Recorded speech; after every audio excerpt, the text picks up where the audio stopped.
think what we're seeing today is the badger cull moving into a different area of debate, and that's in the issue of civil rights and the right of peaceful protest.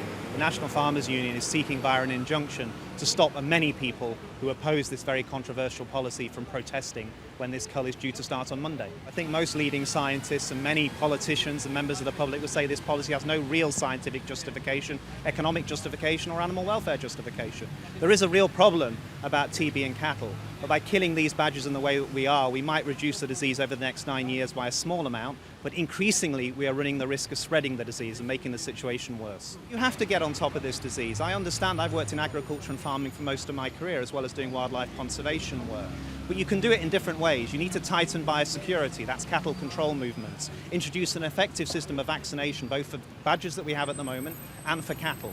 And we have to learn from the mistakes of the past. We restocked after foot and mouth and brought large numbers of cattle in from the southwest that had TB, and we didn't test them. And we moved them around the country and we spread this disease into the badger population as well as cattle. My fear is that because of the legal situation at the moment here with this injunction, that many people will want to come out and peacefully protest, and there'll be hundreds of those, and they'll be going on wounded badger patrols, for example, around the proximity of where these culls will be taking place, could face arrest. These are middle-class, law-abiding citizens from the Rotary Club and the WI and wildlife groups.